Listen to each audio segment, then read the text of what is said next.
between that and the basketball game. And you could tell that the Winnipeg fans just wanted to get into that game so badly, but Vegas shut them down, even after the power play goal. Yeah. Vegas scored like a minute afterwards. I thought Vegas did such an incredible job of neutralizing Winnipeg's best asset, their fans. Yeah, and Winnipeg has lost the last 3 out of 4 at home, which is nothing to be concerned about, but you do want to win at home, especially in some place like Winnipeg, but they were able to win 3 out of 4 in Nashville, and Vegas crazy fans also, so... I would say that Vegas has better fans than Nashville, to be honest with you. Already? Yeah, to be honest with you. It's just so different. Because those fans get into it. Yeah. Keep in mind, this is the first time they've ever experienced anything like this. Nashville, they've been here before. Yeah. You know, it's like the Islander fans in 2013 against the Capitals. Those fans were ecstatic.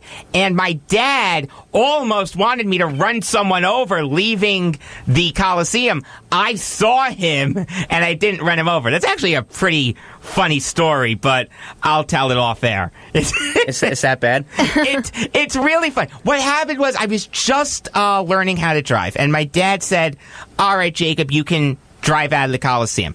And someone was walking in front of the car saying, let's go Islanders, and I did the honk, bump, bump, bump, bump, bump. And my dad didn't like that, so he said, all right, Jacob, you got to gun it to get out of here.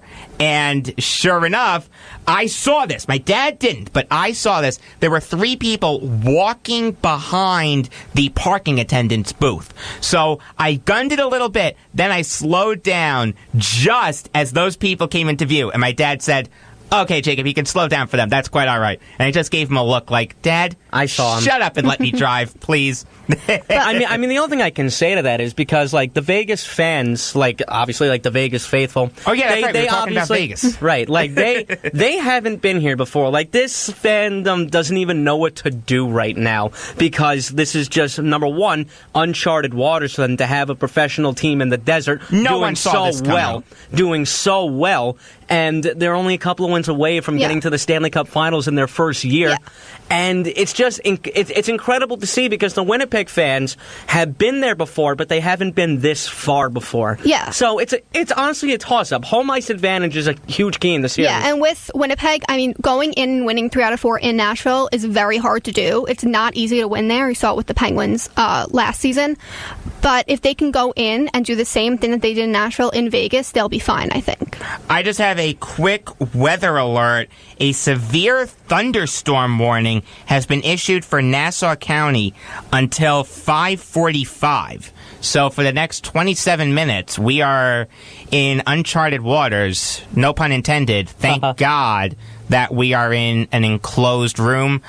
Big thanks to the program director, Sean, for texting me that. Eric, can I ask you to stay up to date on that, and we'll relay any news that comes our way? Yeah, no problem. It actually looks kind of dark now, but... Yeah, that's scary. Boy, oh boy, that is scary. It's okay. We're built for this. We can drive in this, but you probably shouldn't be able to. I mean, I have to vote after this for my school's budget, so that'll be fun. All right, let's take a quick break. Don't go anywhere, because we'll have an exclusive interview with Jay Daniel, the author of Phinally, the Phillies, the Royals, and the 1980 baseball season that almost wasn't, coming up next. Right after that, we'll be giving away some Long Island Ducks tickets. But first, I got to tell you about a great show that we have on this station. It's called Your Family's Health. It's on Tuesdays at 3 p.m. Professors Joan Buckley and Janine Cook-Garrard from the NCC Nursing Department discuss health issues concerning us all. Yeah, Sean just sent me a picture. That thunderstorm is going to be coming in pretty soon. It's coming in from the north. So take that however you want it. I am not a meteorologist, but I promise you that we will keep you up to date on it. Jay Daniel interview coming up next on Beyond the Game on the Voice of Nassau Community College, 90.3 WHPC. It may be hard to believe, but people just like you are already saving money. FeedThePig.org makes it easy. Their simple savings plan teaches you how to start saving without going overboard. So you don't need to mooch off your friends. You gonna finish that grape? You mean the one in my mouth? You don't need to stop buying the necessities. What you're smelling is a natural musk. Ew. You don't need to be a medical test subject. How do you feel? Mostly okay. Sometimes, though. You don't need to get a second job as a stuntman. We need a new stuntman. Let's break for lunch. You just need an internet connection. Don't get left behind. Start your personal savings plan with the tips and tools on feedthepig.org. That way, you don't need to sell your soul to the devil. $15 is the best I can do. All right, deal. Brought to you by the American Institute of CPAs and the Ad Council. Alexa, can you please do my food shopping today? Food shopping today added to your shopping list. Alexa, can you do my math homework for me? I'm not sure. Alexa, play WHPC. Play WHPC. You can now listen to the voice of Nassau Community College on your Amazon Echo. Simply say, Alexa, play WHPC. I am already playing WHPC. Sorry. So go ahead and buy a silicone steamer in the shape of a faceless melting pig. Buy a silicone steamer in the shape of a faceless melting pig. Yeah, that exists. And while you shop, play WHPC. Or buy a headband with a mullet hair attached to it. I refuse to buy a headband with mullet hair attached to it. Yeah, that exists too. Not sure why. But when you buy it, you can play WHPC. So play WHPC on your Amazon device today. And thanks for listening to 90.3 WHPC.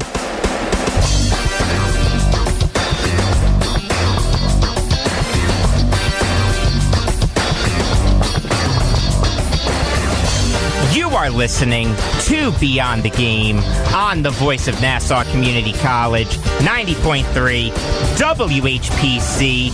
I am Jacob Valk. Sitting across from me, the one and only Eric Fischetti, and we are fortunate enough to be joined by Jay Daniel, the author of Phinally, the Phillies, the Royals, and the 1980 baseball season that almost wasn't. Jay, how are you? I'm great, guys. Thanks for having me. I appreciate it. Thank you.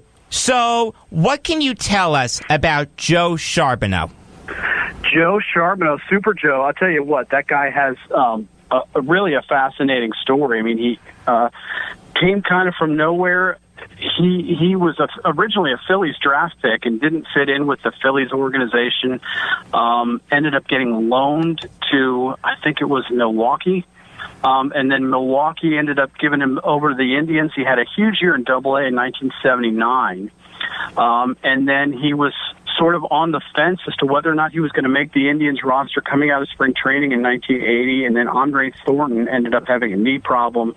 Charbonneau ended up making the team coming out of spring training, kind of started hitting right away, and became a cult hero in Cleveland, and still is to this day. I mean, to be honest, I actually talked to him a while ago, just on the phone, to maybe do some promotional stuff. But I mean, he was, he ended up winning Rookie of the Year, hit 289, 23 homers, and drove an 87, and it was a really, really good story. And then unfortunately, he kind of fizzled out, had some injury problems, and he was finished after just a couple of years. Only played 200 games, 201 career games. But he was a really, really cool story. And I think, in a sense, he's kind of like Cleveland's version of Mark Fidrich, although to a lesser extent, just because he's didn't put up the quite the numbers, but there was that sort of visceral love affair with the city that again exists to this day. He still lives in that area, and he's still really, really popular up there.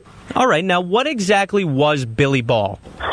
Billy Ball, that's another interesting story. I mean, Billy Martin was hired to be the A's manager just before spring training started, which when you think about something like that taking place now, would just be really crazy. I mean, he literally, I think, got that job a week before camp opened, something like that. And what happened was actually Charlie Phinally had a number of, the A's owner at the time, had a number of instances where he was trying to sell the team.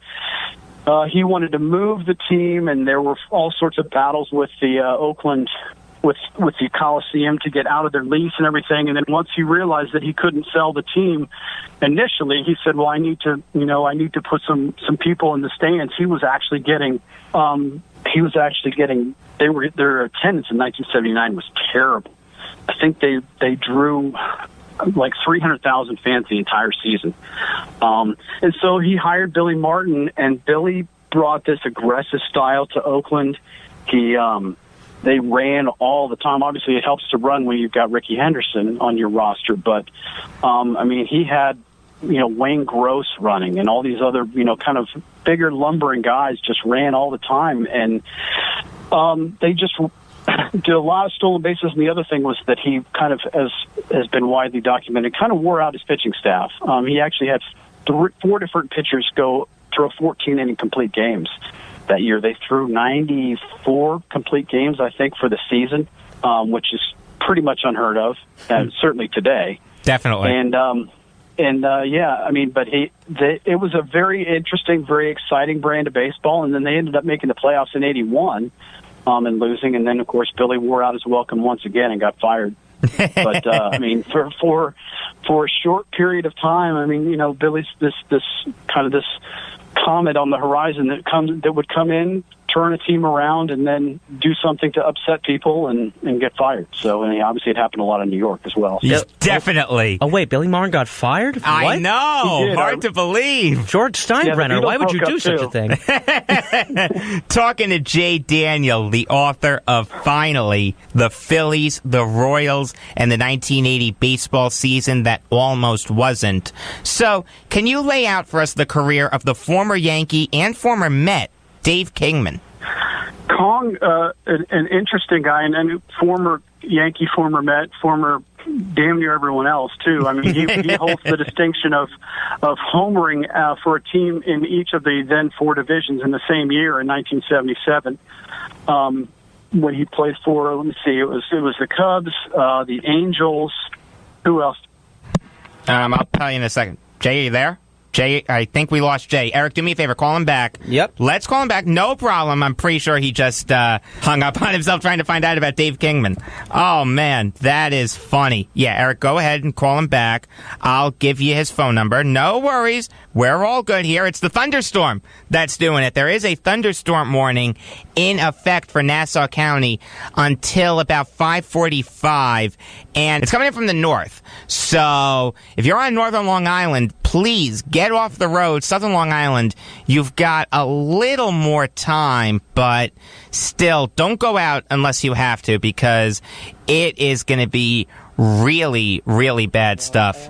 It's kind of funny going back to Dave Kingman. This guy was an incredible power hitter, hit over 400 home runs, and just struck out a ton. He's similar to Aaron Judge in his first year, although Judge now seems to be a better hitter than Kingman ever was.